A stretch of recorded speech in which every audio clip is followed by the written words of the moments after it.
আমরা ইতিমধ্যেই আসলে প্রায় 1 বছরের অতিক্রম করছি গণ অভ্যুত্থানে। ফলে অভ্যুত্থান পরবর্তী সময়ে আমরা এই আকাঙ্ক্ষা নিয়ে অভ্যুত্থান করেছিল কিংবা সেটি খুব সুসম্মত আকাঙ্ক্ষা না থাকলেও একটি ঘোষণাপত্রের মাধ্যমে সেটিকে একটি রূপ দান করা, যেটি আসলে সকল রাজনৈতিক অংশ, পক্ষ বিপক্ষ সপক্ষ গণ অভ্যুত্থানের শক্তি যারা আছেন তাদের সকলের সম্মিলিত একটা আকাঙ্ক্ষার প্রতিফলন হিসেবে এবং একই সঙ্গে গণ অভ্যুত্থানটাকে সুসংহত করবার জন্য সেটি যাতে ভবিষ্যতে আরো একটি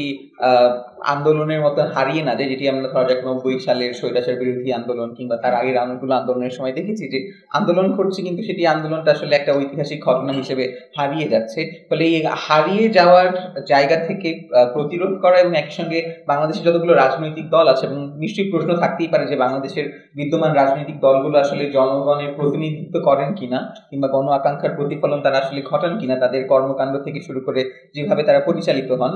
ফলে সেই চর্চাগুলোকে এবং আমাদের রাজনৈতিক সংস্কৃতি, এটি আপনি আসলে কোনোভাবেই আইন করে নিয়ম করে রাষ্ট্রীয় বাহিনীর মাধ্যমে কোনো রিপ্রেসিভ ঘটনা ঘটিয়ে আপনি সেটাকে কখনোই পরিবর্তনও করতে পারবেন না, নিয়ন্ত্রণও করতে পারবেন না। ফলে আমাদের রাজনৈতিক সংস্কৃতির একটা ভিন্ন রূপ যদি আমরা দেখতে চাই, সেক্ষেত্রে অভ্যুত্থান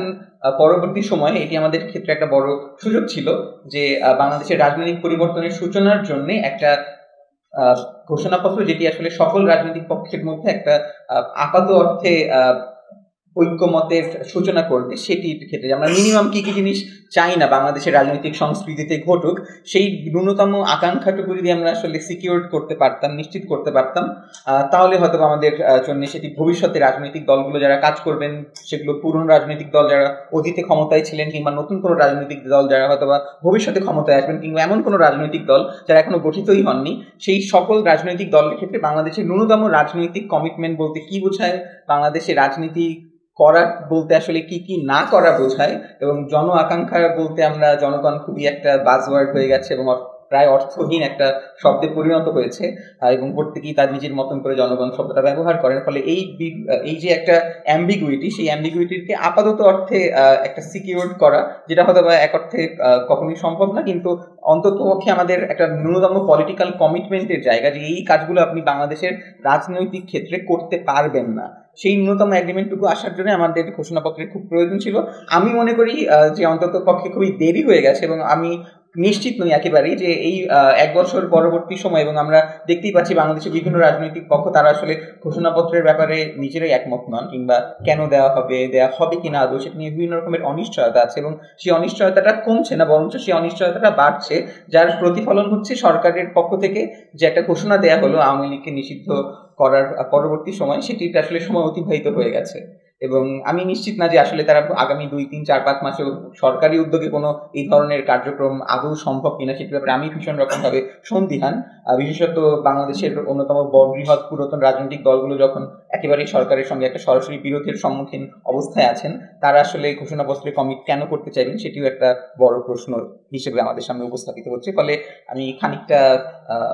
সন্দিহান আসলে এই ঘোষণাপত্র আমরা পাবো কিনা, কিন্তু জরুরতটা আমরা সবাই আসলে উপলব্ধি করেছি, এবং সেটা আমরা অনেক আগেই উপলব্ধি করেছি, সেটি নতুন কোনো উপলব্ধি নয়। কিন্তু আমার মনে হয় যে অভ্যুত্থানের সম্মুখভাগের যারা শক্তি ছিলেন তারা সঠিক সময়ে সঠিক সিদ্ধান্তটি নিতে ব্যর্থ হয়েছেন, যার ফলে আমরা 1 বছর পরে সে ঘোষণাপত্রের আলাপটি করছি। আপনি অভ্যুত্থান পরবর্তী সময় কিংবা অভ্যুত্থান চলাকালীন সময় আপনারা আসলে ভবিষ্যৎ রাজনৈতিক কর্মপন্থা নিয়ে চিন্তা করবার অন্তত পাটাতন যথেষ্ট পরিমাণের ছিল বলেই আমার মনে হয়, এবং আমরা সবাই নিশ্চয়ই সেটার ব্যাপারে একমত হব। কিন্তু সেখানে আমরা আসলে অনেক দেরি করে ফেলেছি। ফলে জাস্টিস ডিলেড, জাস্টিস ডিনাইড এর মতন অবস্থা হতেই পারে। কিন্তু এখনো কি সম্ভব মনে করেন? অসম্ভব কিছুই না, অবশ্যই সম্ভব, কিন্তু সেটার জন্য যেই রাজনৈতিক কর্মকাণ্ডগুলো, কিংবা আমার মনে হয় যে বর্তমান যে অন্তর্বর্তীকালীন সরকার আছেন তারা আসলে রাজনৈতিক সরকার নন, এরকম একটা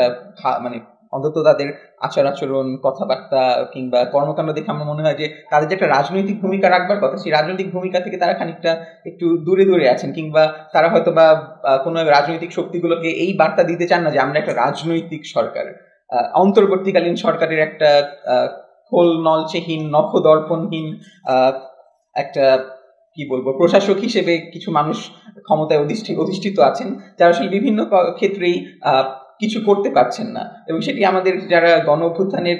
অংশগ্রহণকারী কিংবা গণ অভ্যুত্থানের সপক্ষের শক্তি, আমাদের জন্য ভীষণ রকমের হতাশার। ফলে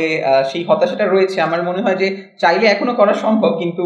যেটি বললাম যে ঘোষণাপত্রের জন্য একটা বড় উদ্যোগের আমরা বেশ কয়েকটি পরিস্থিতি দেখেছি, উদ্যোগও দেখেছি ইনফ্যাক্ট, কিন্তু সেগুলোর কোনোটাই আসলে ঠিক ম্যাটেরিয়ালাইজ হয়, এবং সেটি নিয়ে আমরা একটা আন্দোলনও দেখেছিলাম যেটি পরবর্তীতে সরকারের হস্তক্ষেপে খানিকটা, এবং সেটি নিশ্চয়ই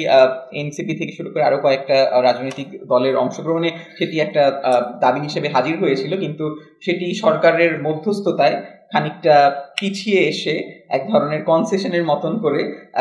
সেটি মিলিয়ে গেল আসলে, এবং সরকারের কোর্টে চলে গেল। যে সরকারের উদ্যোগে একটা রাজনৈতিক ঐক্যমত কমিশন করা হলো, সেই ঐক্যমত কমিশন হয়তো এরকমের ঘোষণাপত্রের জন্য হয়তো কাজ করবে, আমরা আসলে জানি না সেই প্রক্রিয়াটা কেমন হবে। ফলে আমরা ভীষণ অস্পষ্টতার মধ্যে আছি। তবে নিশ্চয়ই রাজনৈতিক আকাঙ্ক্ষা থাকলে সেটি এখনো সম্ভব, কিন্তু অন্যান্য রাজনৈতিক দলগুলো কোঅপারেট করবে কিনা সেটির ব্যাপারে আমি নিশ্চিত নই, বিশেষত বিএনপি এবং অন্যান্য যে বড় রাজনৈতিক দলগুলো আছে।